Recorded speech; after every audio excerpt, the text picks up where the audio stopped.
La revista El Doctor en Casa presenta su programa El Doctor en Casa TV.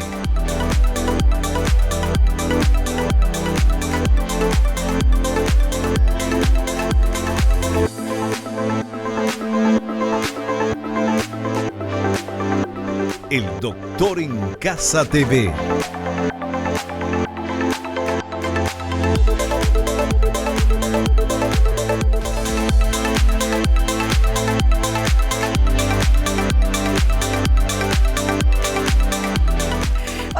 Hola, ¿cómo están todos? Muy, pero muy bienvenidos. Esto es El Doctor en Casa.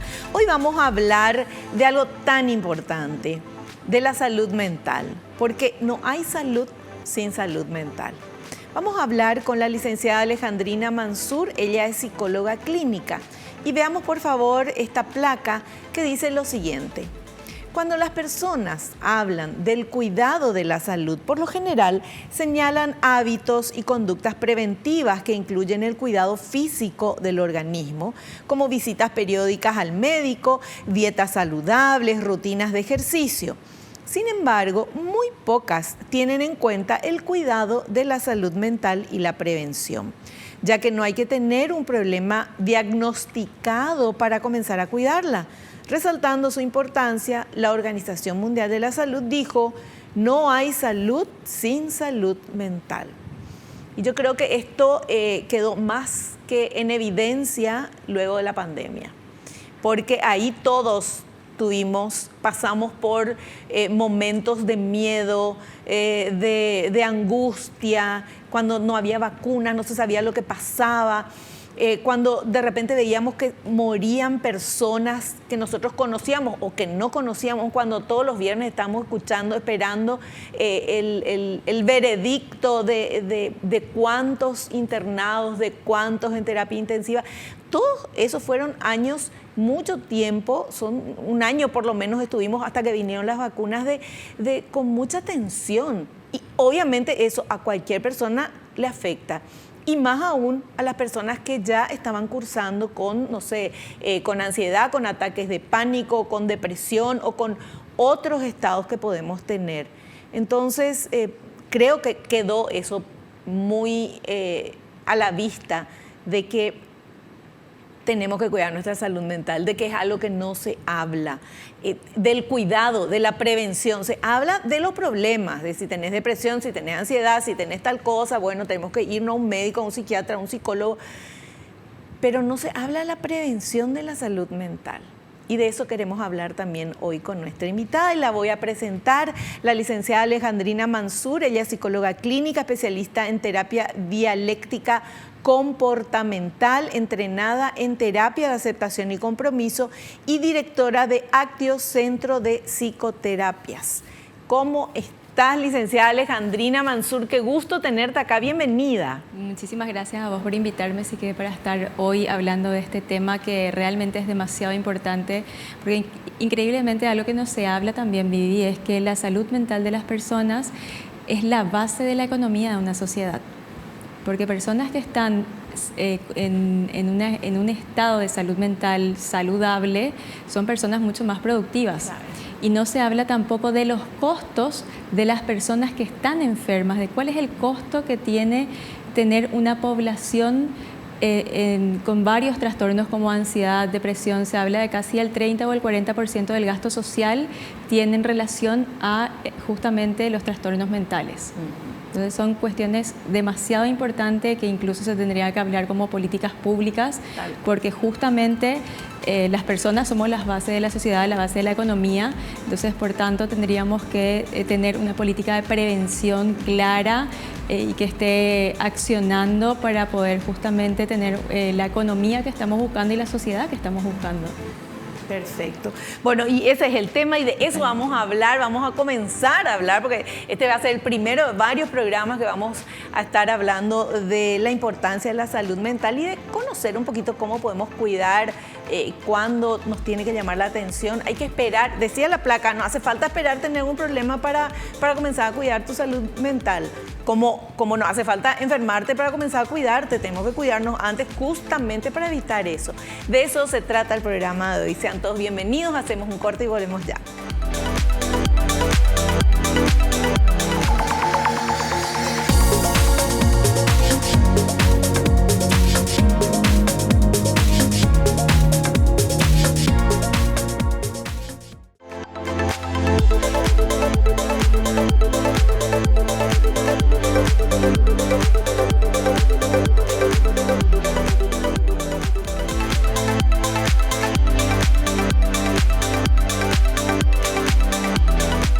Bueno, ahora sí nos metemos de lleno en el tema de la salud mental, porque no hay salud si no hay salud mental.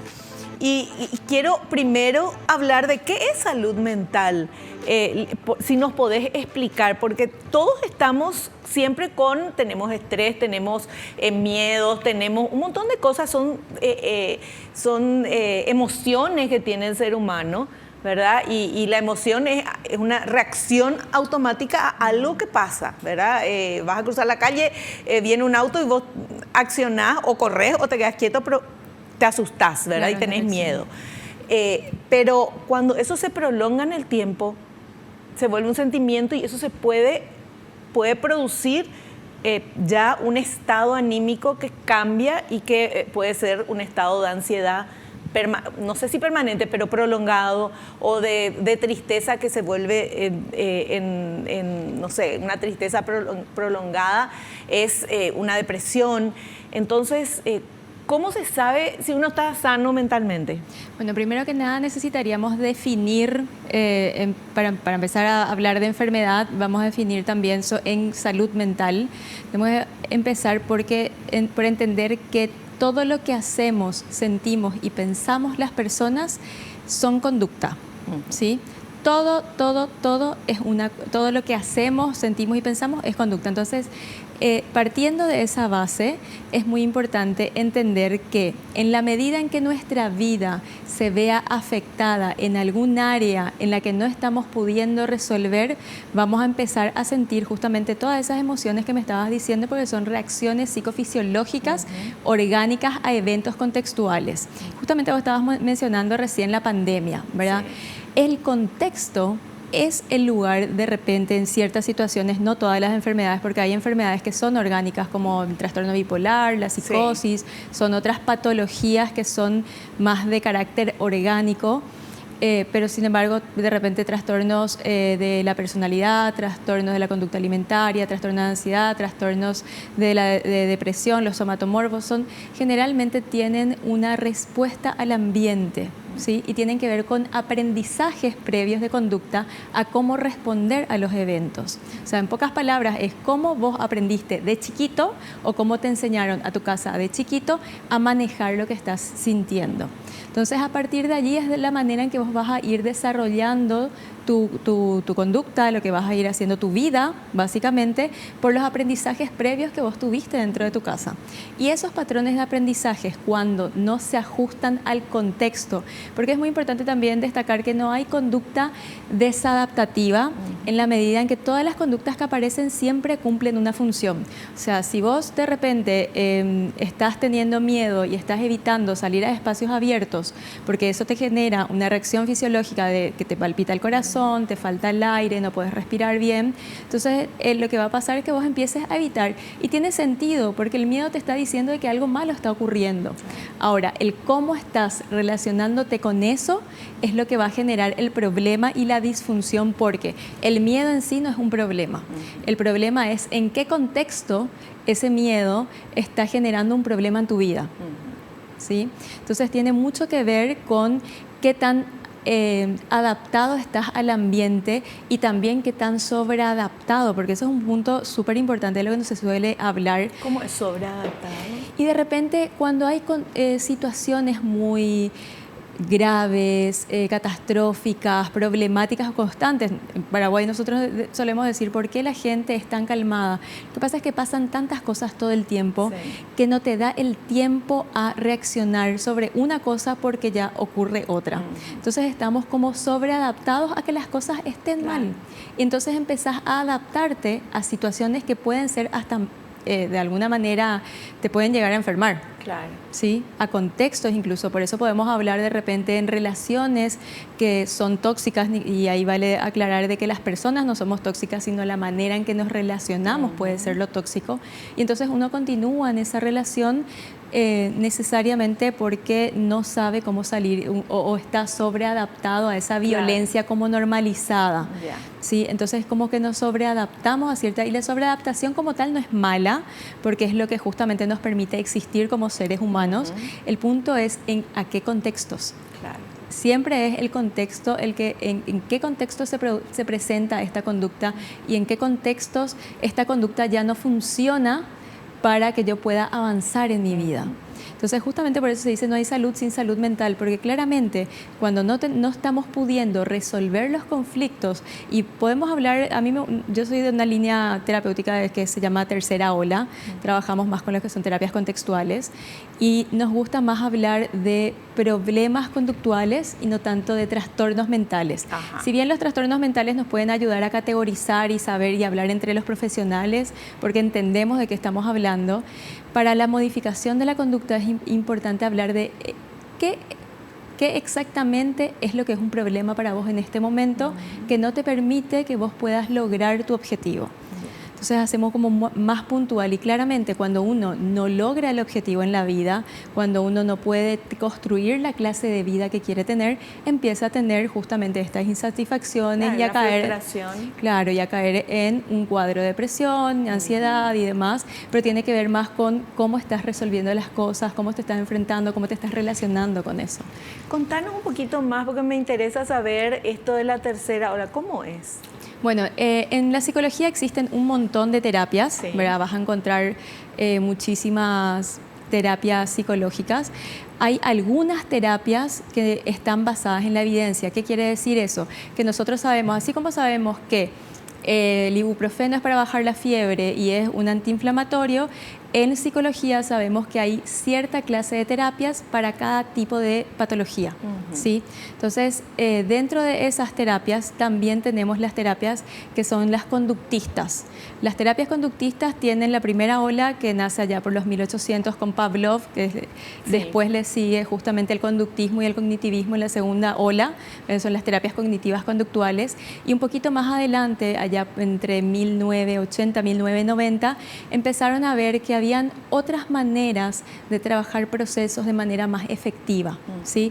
Con base conductual siempre, pero ya con herramientas de mindfulness, por ejemplo, ¿verdad? Para poder modificar la conducta aplicado específicamente a procesos psicológicos del aprendizaje, ¿sí? Entonces estamos ahí trabajando con terapia dialéctica comportamental, terapia de aceptación y compromiso y una serie de terapias que están dentro de ese formato, que tienen una teoría y tienen una práctica ya comprobada también, y otras que se están justamente probando a ver qué tan funcionan y si son más eficaces que las terapias que se plantearon anteriormente. Y es parte de la ciencia el evolucionar para encontrar mejores herramientas para responder también al sufrimiento humano, ¿verdad? Me encanta saber de eso, un poquito más. Bueno, qué fantástico. Ahora, hablando de salud mental, los padres tenemos mucha responsabilidad, no sé si la palabra es responsabilidad, creo que sí, en la salud mental de nuestros hijos. Totalmente. Dependiendo de cómo los tratemos y lo que vos decías, cuáles son esas conductas aprendidas cuando éramos chicos, repetirlas o no con nuestros hijos. Sí. Pero estoy hablando de, no sé, los niños no lloran, los nenes no lloran. Y el pobre nene se cayó, se rompió, le sangra y se le decía, por lo menos, no, los nenes no lloran. Y se le está haciendo que el nene tiene que llorar porque siente dolor, y es como decirle no, ese sentimiento está mal, Sí. ¿verdad? Y los sentimientos no están ni bien ni mal. No, de hecho, algo que yo creo que hay que empapelar por todas partes es las emociones son necesarias para existir. Claro. O sea, que vos hoy estés acá sentada en el programa es por una emoción que está detrás de, o sea, la emoción que está detrás de un valor. Sí. Si para vos es importante hacer esto y entonces la emoción te mueve a estar hoy acá presente. Todas las conductas, justamente la emoción es una conducta, es lo que nos impulsa a la acción. Entonces todas las emociones son necesarias. Pueden ser placenteras o displacenteras, Pero no buenas y malas. Pero no buenas y malas, Sí. ¿sí? Porque todas nos ayudan a justamente sobrevivir y poder adaptarnos y poder resolver los problemas. Incluso el enojo es una emoción que nos permite justamente poner un límite. Claro. El miedo nos dice, aléjate de esto que te está pasando. Claro. Nos cuida. Totalmente, ¿verdad? nos Una manera cuida. de cuidarnos. La tristeza nos dice que algo es importante. La envidia, tenemos una connotación muy fea de la envidia, pero la envidia es sumamente interesante en el sentido de que la envidia es una emoción que nos ayuda a crecer. Claro, Es yo decir, quiero eso claro, y el... Totalmente. Lo mismo con la culpa, ¿verdad? Sentimos a veces un montón de culpa y no sabemos qué hacer con la culpa y para qué, por qué me siento así, qué me pasa, ¿verdad? En realidad la culpa es una emoción que nos dice, che, hiciste un daño acá. Entonces tenés que corregir y no solamente corregir, sobrecorregir. Corregir es pedir disculpas. Sobrecorregir es realmente hacer un cambio para que eso no vuelva a ocurrir. Porque estamos muy acostumbrados a corregir y decir, discúlpame, y volver a hacer lo mismo. En realidad no, nosotros tendríamos que aprender a pedir disculpas y luego sobrecorregir el daño que hicimos, ¿verdad? Es como decirte, me prestaste tu remerita hoy, la manché y te digo, che, discúlpame porque te manché, pero te tengo que comprar y devolver una nueva. Claro. O sea, bajo ningún sentido, unas disculpas pueden ser suficientes, ¿verdad? Claro. Y entonces tenemos todas esas emociones que nos guían y el problema, también es cierto, Vivi, que los padres no sabemos criar porque los hijos no vienen con manuales. No. Ciertamente, ser padres es una tarea súper difícil y al mismo tiempo tenemos la responsabilidad de empezar a aprender como sociedad a qué podemos hacer para criar personas más sanas y que puedan ser más conscientes de sus emociones para lograr más rápido de sus objetivos. Y hoy por hoy hay un montón de información en las redes. Está todavía esta cuestión cultural de no, antes a nosotros nos hacían eso y salimos todo bien, y yo me pregunto siempre, sí, ¿a qué costo? ¿Verdad? No, Sí, vamos a revisar tu historia. Claro, exactamente. Eso, no, a mí me pegaban, no sé qué, con cinto, con esto, con chancleta, y al final salimos, mira, no salimos mal. Y vos le mirás a la persona y bueno, no sé, hay que ver, ¿verdad? Y el problema es la definición de no salimos mal. ¿Y por qué tenemos que no salir solamente mal y no poder ser personas que nos sintamos satisfechas con nuestra vida, que podamos aprender a resolver realmente los problemas, que podamos tener relaciones interpersonales por lo menos mínimamente respetuosas, ¿verdad? Porque es como desde ahí también la manera de hablar. Todo eso se va construyendo y de hecho se construye en la primera etapa de la vida, de los 0 a los 7 años, es toda la parte de la formación de las conexiones neuronales que se van desarrollando en el contexto en el cual se va desarrollando el niño. Entonces, realmente, más allá de solamente educar, cuidar y de que crezcan sanos y que vivan y existan, ¿verdad? Tenemos como una responsabilidad mucho más grande en el sentido de ver realmente cómo se van formando esas huellas neuronales que van a ser justamente el camino de respuesta de la vida de esa persona. Claro. Y siguiendo con el tema de los hijos, porque es ahí la base de la salud mental, ¿verdad? Sí. Después podemos tratar de arreglar si tenemos algún problema o no fuimos, no tuvimos esa contención adecuada, pero por ejemplo, decirle a los niños eso de no se llora, ¿verdad? Después el tema de, decirle, sos un estúpido, ¿cómo se te cayó eso? Entonces, la autoestima le estamos tirando para abajo. Totalmente, y de hecho desde nuestra perspectiva eso es violencia, Vivi. Así mismo. Es violencia porque está comprobado que genera daños en la persona a largo plazo. Entonces no es solamente que está mal, sino que es hasta casi te diría negligencia y es violencia, ¿verdad? También es importante entender que no tiene que ver solamente con lo que yo le digo al niño, sino en la manera en que yo me relaciono con mi pareja, la manera en que yo me relaciono afuera, porque nosotros somos lo que estamos modelando el cerebro de ese niño. Somos la imagen de lo que tiene que ser para ellos. Para el niño, la mamá, el papá es del mundo. Totalmente, es así. Es así. Bueno, una charla súper interesante ya se está armando aquí en El Doctor en Casa. Hacemos un corte y volvemos ya.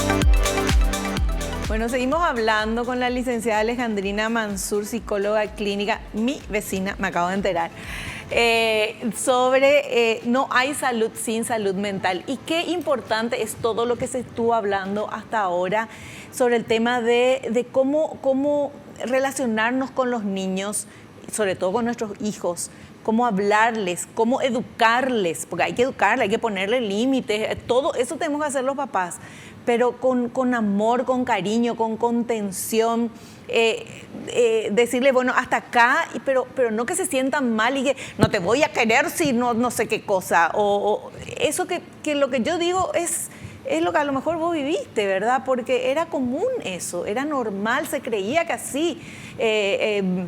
Conozco personas que decían, no, los hijos temblaban cuando llegaba el papá y el papá decía, no, ahora me tienen miedo, después el miedo se va a volver en respeto. Y eso es lo que yo quiero. Por favor, no soy yo la que tiene que decir que no, pero no es así, ¿verdad? No, para nada, para nada. De hecho, cuando nosotros estamos generando miedo, estamos modificando el cerebro del niño. O sea, volvemos ahí, estamos generando como un estado de hipervigilancia. Y claramente cuando vos pensás en una persona, si vos tenés miedo a algo, ¿te acercarías a eso? Entonces eso es lo que después se va convirtiendo en problemas a largo plazo, ¿verdad? Claro. Más todavía en el contexto en el que estamos hoy, porque es cierto, podemos decir, antes nos criaban de manera diferente, pero no vivimos en el mundo de antes. No. Hoy vivimos otro mundo. Hoy vivimos con el celular, con la información en la mano, con acceso a millones de situaciones ahí, a tu vecino o en el celular mismo que puedes comprar. O sea, vivimos otro sistema de vida en el que realmente la situación cambió diametralmente. Entonces necesitamos adaptarnos a eso. Entonces algunas cuestiones de lo que vos estabas diciendo, de poner límites. Muchas veces las personas dicen, no, se va al psicólogo y el psicólogo no quiere que le pegue y entonces hay que educarle, hay que ponerle límites. Y ahí es donde se malinterpreta, porque como conductistas, para nosotros es estímulo-respuesta, claro. Estímulo-respuesta, y trabajamos muchísimo con refuerzos y castigos todo el tiempo. Entiéndase, castigo no necesariamente tiene que ser un castigo físico o un castigo malo. Sí, el castigo hay que aprender a dosificar porque termina dañando y termina perdiendo fuerza. Entonces también hay que saber cómo castigar. Pero algunas cuestiones como, por ejemplo, a un niño cuando se está poniendo, está entrando en una rabieta, el hecho de bajarte a su nivel, hablarle cara a cara, mirarle, es como, si yo estoy contigo hablando, yo quiero que me mires a los ojos, porque a los niños tenemos que hablarles de pasada y ellos ahí abajo, sí, ¿verdad? Sí, ellos se merecen el mismo respeto. Entonces, si nosotros le estamos diciendo, che, acá no, es bajarte a su nivel y decir, no, esto no. Claro. Y, pero como, bajarte de verdad también. No, de porque verdad. Porque el niño está siempre mirando para arriba. En una posición de poder diferente. Sí. ¿Sí? Entonces, no, cuando te digo bajarse a su nivel es arrodillarte, claro, y mirarle a la cara y poder plantearle ahí. El volumen también, el volumen o el tono de voz que usamos también influye en la manera en que llega la información, porque si yo te grito, o sea, ¿vos te acordás de alguna vez que te fuiste a una discoteca y estaba súper fuerte la música? Sí. Lo primero que vos tendés a hacer es hacer esto y a taparte los oídos. Sí. Si yo le grito a un niño, lo primero que va a hacer en su cuerpo es cerrar los oídos. La información no llega. Entonces vos le decís, no entendés, y no. Claro. Porque la información, la manera que estás proveyendo la información no llega al cerebro porque el cerebro bloquea, porque le hace un daño. Entonces son cuestiones técnicas pequeñas que son sumamente importantes, que pueden marcar incluso la diferencia. Incluso hay ejemplos de, no sé, la mamá está todo el día, bueno, ahora ya no estamos todo el día, pero antes estaba todo el día con los hijos y gritaba y se plagueaba y nadie le daba bolilla. Venía el papá, entraba y no, y acá ya llegó tu papá y no sé qué. Y el papá le dice, ¿qué pasó? Y bueno, y vayan a bañarse y sin gritarle y todito. Y la mamá se queda así. Y es porque ya le aturdió tanto que, como decís vos, cerraron los oídos. Ya es normal nomás que se plaguee. Totalmente. Entonces pierde. Por eso es que digo que los castigos pierden efecto. ¿Verdad? Pierden efecto. Es lo mismo si vos le decías a un niño que, bueno, por 1 mes y medio no te voy a dejar ver la tele, ¿verdad? ¿Qué pasa con ese chico durante ese 1 mes y medio? Que al día siguiente ya aprendió a jugar a la pelota, ya aprendió a jugar con la guitarra, ya dejó la fuerza del castigo ya perdió. Entonces, que vuelva a hacer lo mismo es muy probable porque el castigo no es efectivo, ¿verdad? O sea, hay que saber cómo dosificar el castigo, porque si planteamos de manera muy frecuente, pierde potencia y uno no modifica ninguna conducta de esa manera. Un niño que fue educado y que recibió estímulos que no eran los apropiados, ¿verdad? Le decían, ay, sos un tonto, un estúpido, qué sé yo, o el miedo al papá, o qué sé yo, miles de conductas así. ¿Puede recuperar después cuando sea grande? Porque va a tener problemas. Cuando vos me decís puede recuperar, me hablas después de un trastorno, después de haber sufrido... Claro, cuando sea más grande, quedan pues las secuelas, ¿verdad? En el autoestima, en esto, en lo otro. ¿Puede mejorar? Totalmente. Justamente te estaba hablando hace rato en el corte de que nosotros trabajamos mucho con trastornos de la personalidad. Hay un trastorno que se llama trastorno límite de la personalidad, a lo que nosotros en tercera ola le llamamos desregulación emocional, justamente porque en ese sentido no se le enseña al niño a regular sus emociones y a actuar. Entonces va desarrollando una persona que tiene una hipersensibilidad biológica, o sea, es una persona que siente más orgánicamente como que cualquier otro. Es como decir una persona que es intolerante al gluten, ¿verdad? No está mal que sea intolerante al gluten, es una condición con la que nace, punto. Y a su vez convive con un contexto que tiene este tipo de conductas. Entonces, un niño que siente demasiado y que se le está diciendo que todo el día es tonto y que no puede, lo que termina aprendiendo es que él no puede. Entonces, pueden ir desarrollando conductas adictivas, pueden ir desarrollando autolesiones, conductas suicidas, pueden no lograr sus objetivos, no ser capaces de terminar la facultad, de conseguir un trabajo estable, de tener relaciones interpersonales estables, no saber qué les gusta, qué quieres, como que va de un lado a otro. Esos son los efectos cuando nosotros no sabemos manejar ese tipo de cosas. Y sí, todo esto tiene tratamiento porque todos son conductas y se pueden trabajar a través de la modificación de la conducta. Perfecto. Bueno, y ahora vamos con algunos de los materiales que tenemos preparados. Vamos con este primero, por favor. La salud mental es el estado de equilibrio que debe existir en las personas y el entorno sociocultural que los rodea. Incluye el bienestar emocional, psíquico y social e influye en cómo piensa, siente, actúa y reacciona una persona ante momentos de estrés. Es la base para el bienestar y funcionamiento efectivo de una persona y su comunidad.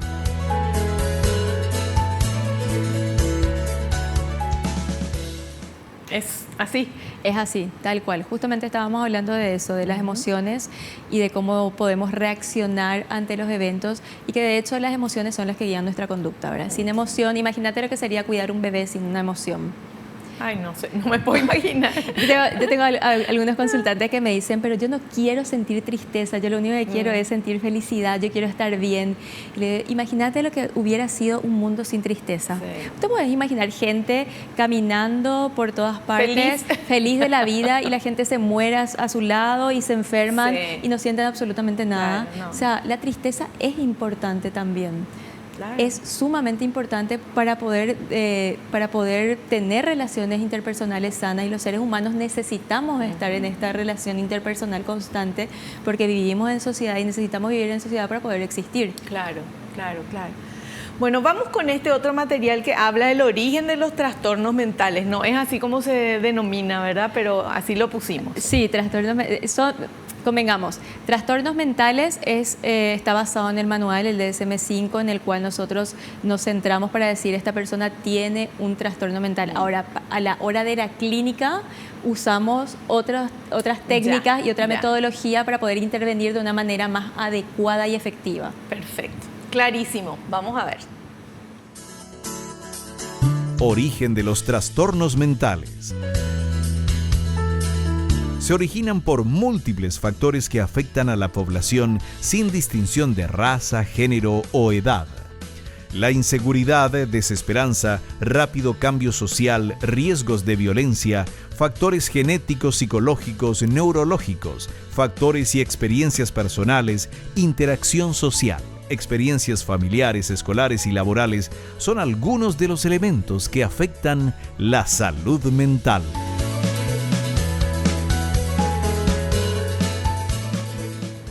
vamos un poco con lo que hablábamos hace rato del contexto, ¿verdad? El contexto es determinante. Muchas veces nos pasa esto en consulta. De repente yo trabajo en hospitales públicos también y me dicen, tengo depresión. Y vos te pones a revisar y la verdad es que la persona nunca pudo acceder a un sistema educativo adecuado. La persona vivió hechos de violencia en su casa, vive hechos de violencia con su pareja sistemáticamente y además no tiene posibilidad de conseguir un trabajo porque contextualmente no hay ofertas laborales. O sea, ¿cómo yo le voy a decir a la persona, vos tenés una enfermedad? Claro. Es como, no tenés depresión, o sea, es lógico que es la reacción a eso que está viviendo. Totalmente. Claro. Totalmente. Ahora, cuando hablamos de situaciones que se van desarrollando de manera más crónica, bueno, podemos tomar, pero el contexto en particular es justamente la suma de los eventos, es lo que va a hacer que uno desarrolle ciertas condiciones mentales. Claro, agregando lo que vos decías, de repente una persona que quedó sin trabajo o que le bajaron los sueldos, no le alcanza, no puede pagar lo que debe. Los hijos crecen, tiene que comprarle ropa, no puede, no alcanza. O sea, esa falta de dinero nomás ya te da Totalmente. Ya te hace daño. Totalmente. Y el problema es que es contextual, porque vos le estás diciendo a una persona sin estudio, sin un estudio importante, sí, y a lo único que puede alcanzar es a un sueldo mínimo, o sea, hacete idea. Claro. Claro. No hay manera, ¿verdad? Esa persona va a tener esa reacción fisiológica y hasta validarla sería lo natural, ¿verdad? Claro. Y ayudarle a resolver problemas que pueda, pero es como sumamente difícil en el contexto. Claro, para que salga de eso se tiene que resolver todo lo que le produce. Totalmente, a veces, ¿verdad? También tiene que ver en cómo se relaciona con eso, porque a veces también está el problema en cómo me relaciono con eso que pasa, porque a veces la realidad no puede cambiar, pero sí es importante aprender a relacionarnos con eso que nos pasa, y cómo, desde dónde yo me estoy parando, qué perspectiva estoy tomando, estoy teniendo una visión de túnel o me siento a mirar justamente y ampliar, a tomar perspectiva y analizar qué otras alternativas tengo, cómo aceptar la realidad que me toca, porque bueno, aceptar para después ver qué camino tomo para salirme de eso y estar mejor. Así mismo. Fantástico. Otro cortecito, volvemos ya.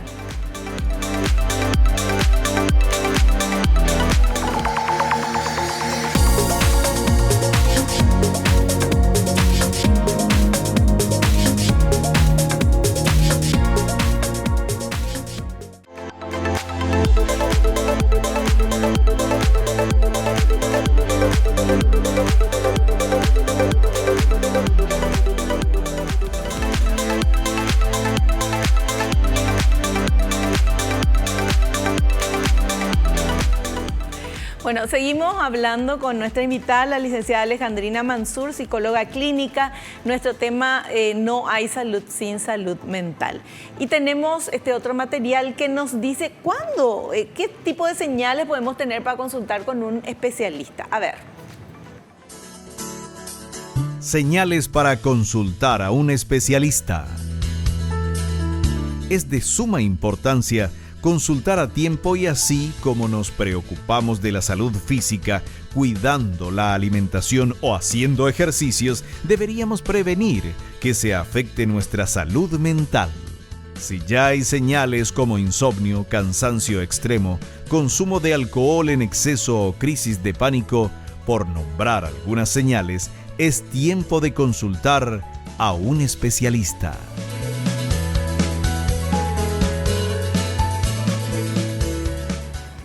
Bueno, para mí el marcador más importante, Vivi, es el sueño.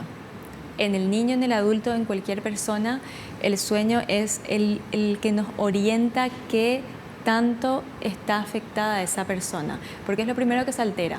Sí, generalmente empezamos a tener pesadillas, a dormir mal, a sentir que cuando nos despertamos como que tenemos todavía sueño, o no podemos dormir, nos acostamos y nos cuesta conciliar el sueño y estamos ahí pensando, rumiando con un montón de cosas y nos cuesta iniciar, esta sensación de cansancio, esta sensación de que a veces no puedo con todo, o la irritabilidad también es un marcador bastante importante. Cuando hablamos hablas o la gente te habla y todo te molesta, los ruidos te molestan, las personas te molestan. Esos son signos muy importantes que nos tienen que decir, bueno, acá está pasando algo, ¿verdad? Y también a partir de ahí, algo que no está dentro del material que estuvimos viendo, tiene que ver con, y me parece demasiado importante, Vivi, es importante acudir cuando empezamos a darnos cuenta a pedir ayuda, porque generalmente la mayoría de mis consultantes, te diría que el 70% me dice yo puedo solo, no vine antes porque yo puedo solo, o no quiero tomar medicación porque yo puedo solo. Y la verdad es que uno, nadie puede solo, y dos, necesitamos ayuda. Entonces es sumamente importante que ante estas señales realmente podamos ir a consultar con un profesional que nos pueda ayudar. A veces necesitamos de repente hasta desahogarnos porque nuestro contexto no nos permite. Entonces vayamos y pidamos ayuda, que es realmente necesario para poder mantener nuestra calidad de vida. Y hay muchas personas que ya tienen como una conducta ir al psicólogo. Sí. Sin tener, o sea, es como cuando nos vamos al dentista para que nos haga un control, hacemos un chequeo anual, es como que ya hacen terapia, ¿verdad? Normalmente, porque en la vida te pasan tantas cosas que solamente, no sé, momentos puntuales más dramáticos como la muerte de un ser querido, una cosa así, que te marcan más, pero en general, en el día a día uno también necesitaría ayuda. La verdad es que dentro de del tipo de tratamiento que nosotros ofrecemos en Actio, buscamos que la persona adquiera habilidades para desenvolverse sola en la vida. Eso no quita que, no sé, viniste la primera vez a tratamiento porque tuviste una crisis de pánico o tuviste un trastorno de ansiedad y pasa que 5 años después te divorcias. Bueno, sí, tenés un problema. Acá tenemos que ayudarte a resolverlo. Pero no necesariamente uno tiene que ir todo el tiempo, porque nosotros entrenamos a la persona en habilidades para que pueda justamente aprender a gestionarse y desenvolverse en la vida, ¿verdad? O sea, el tipo de tratamiento es un poco diferente en cuanto a eso. Existen tratamientos que son más cortitos y existen tratamientos como la terapia dialéctica comportamental que son más largos porque las personas están severamente más dañadas, son personas que tienen ya eventos traumáticos graves, ideación suicida, conductas autolíticas como cortarse, estirarse el cabello, arañarse, rascarse. O sea, son personas que ya tienen más problemas, entonces el tratamiento es más largo. Pero en general los tratamientos tienen que ser cortos, basados en objetivos y con la posibilidad de proveerles herramientas para que esa persona pueda desempeñarse sola en la vida. Me encanta, me encanta. Bueno, vamos con el siguiente material, por favor. El riesgo de no consultar oportunamente. Podrían aparecer trastornos mentales como depresión, trastornos ansiosos o dependencia a sustancias. Entre más se demora una persona en consultar, se puede afectar su calidad de vida, sus relaciones sociales, su rendimiento laboral. Y si se desarrolla un trastorno, puede ser más complejo de tratar o puede cronificarse.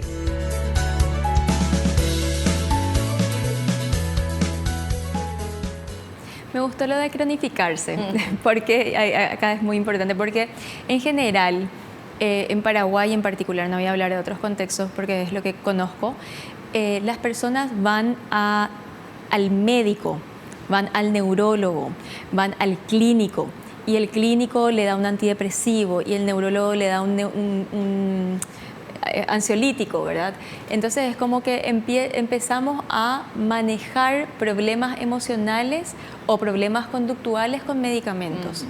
Sabemos que los medicamentos son sumamente necesarios y en algunos casos son importantes y van a consumir por el resto de la vida, pero hay otros, en casos que es la mayoría de los casos, que no necesariamente tiene que medicarse. Entonces es importante acudir al psicólogo porque es él el que te va a decir, mira, la verdad es que para que nosotros podamos empezar a trabajar y para que vos estés lo suficientemente estable, para que yo te enseñe algunas habilidades, para que vos puedas construir la clase de vida que vos querés construir o resolver el problema que querés tener, necesito que estés emocionalmente estable. Entonces necesito que vayas al psiquiatra y que sea el psiquiatra quien te prescriba la medicación. Pero cuando hacemos esto de tomar el alprazolam porque me dieron nomás o porque no puedo dormir, y llevamos 5, 10, 15 años con problemas para dormir, llegamos incluso, y no estuvimos hablando acá en el material, estamos hablando de situaciones como en España ya se ve, de personas que no duermen bien y con deterioros cognitivos o demencias precoz a causa de mala calidad de sueño, por ejemplo, ¿verdad? Donde empezamos a perder funciones mentales por esta cuestión de no dormir y no acudir a un psicólogo que me ayude a resolver el problema de mi insomnio, que es un tratamiento que es fácil de tratar si es solamente insomnio. Si es insomnio y otras cuestiones como es diferente, pero es una cuestión que es sumamente tratable, que se puede mejorar y que mejora enormemente la calidad de vida de la persona, ¿verdad? Entonces es importante acudir al psicólogo cuando uno no está pudiendo resolver algo o cuando hay parámetros en la vida, el hambre, el sueño, el apetito, la manera de relacionarnos. Cuando esas cuestiones se empiezan a alterar, vamos ahí como para empezar a resolverlo pronto, porque a medida en que vamos cronificando, perdemos trabajo, perdemos esposas, perdemos los hijos, perdemos la familia, perdemos dinero, hacemos un montón de cosas porque no sabemos realmente cómo manejar o no podemos sostener trabajo. Conozco un montón de pacientes que al venir a consulta no podían sostener un trabajo, por ejemplo, porque no pueden relacionarse con las personas, ¿verdad?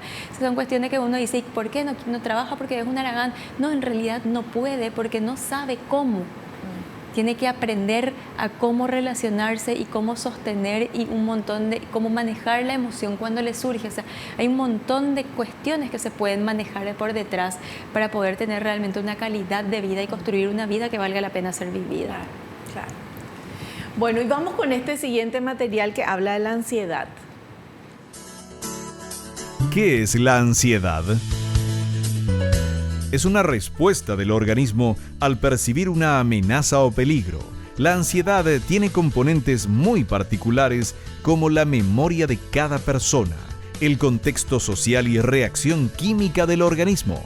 Si la percepción de peligro es muy grande o los problemas son muchísimos y creemos que nuestra vida está en riesgo, puede originar ataques de pánico.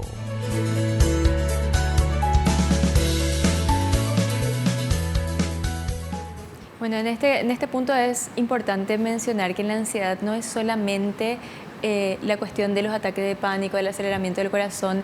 Se puede dar también lo que se llama rumia, que es un proceso en que la persona está constantemente pensando en escenarios posibles futuros.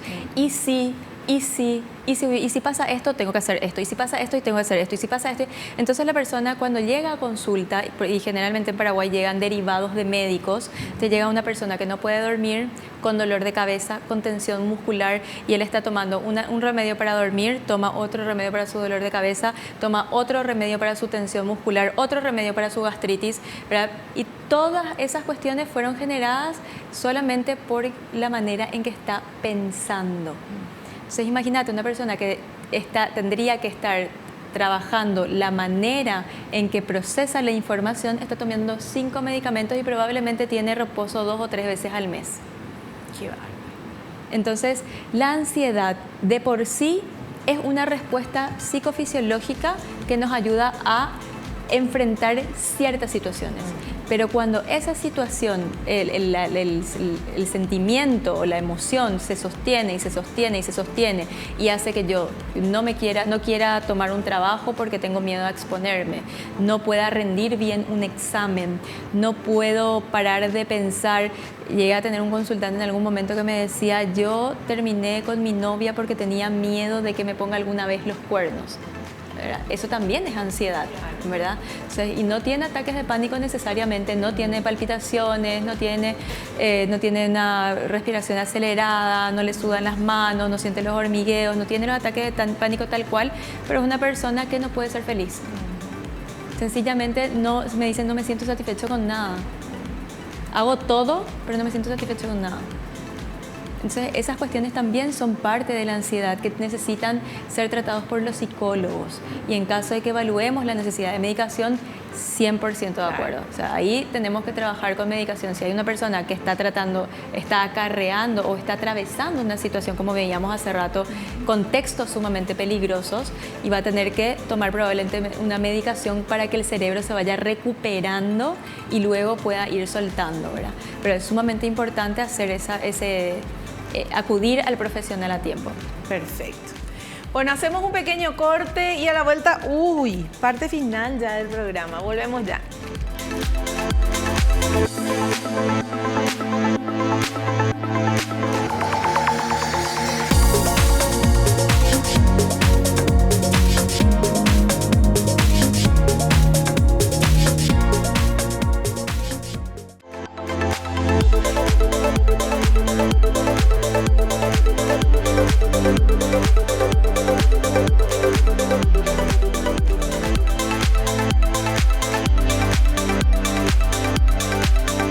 Bueno, y estamos en la parte final del programa donde ustedes le preguntan a nuestra invitada. Vamos con esta primera pregunta. ¿Las enfermedades psicosomáticas son más difíciles de tratar? Bueno, no necesariamente. Tendríamos que hablar de cuáles en particular. En general suelen haber cuestiones de trauma de fondo, por sobre todo en los que son de repente episodios de tipo somatomorfos, como las personas que tienen tics, como los tics que tienen que ver con trastornos neurológicos funcionales, ¿verdad? Después están otras que de repente podría ser un poco más complicado, pero no son más difíciles que otras en particular. Al fin y al cabo son conductas que tienen que ver por la dificultad de administrar la emoción que está teniendo, ¿verdad? Perfecto. Vamos con otra consultita. ¿Los trastornos mentales pueden presentarse también en niños? No te haces idea de cómo aumentó la cantidad de niños en la pandemia. Sí.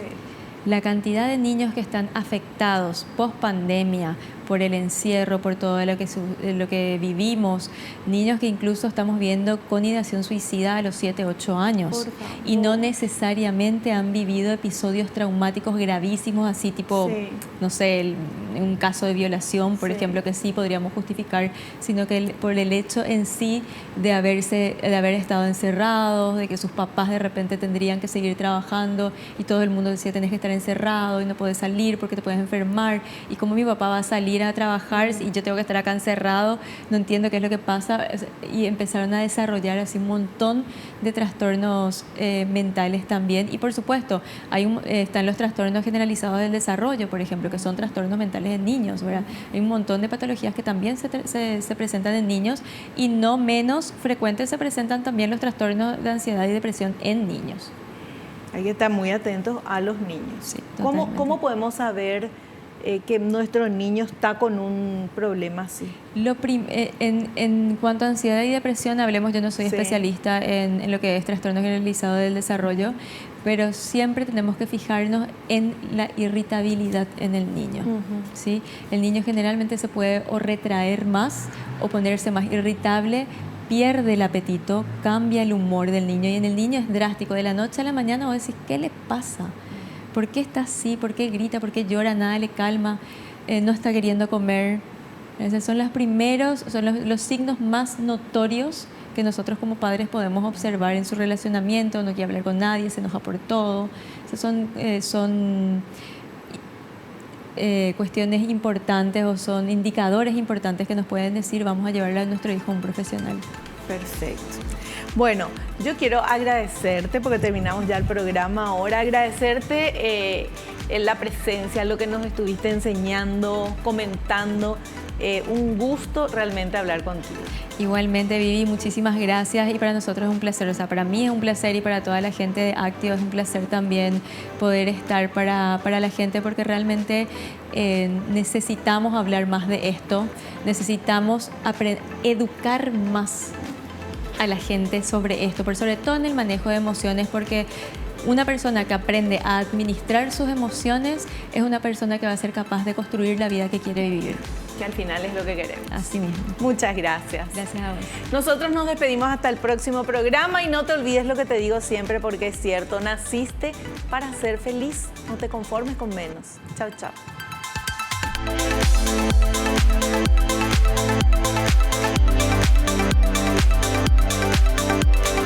La revista El Doctor en Casa presentó su programa El Doctor en Casa TV. Fue una realización de Alicante.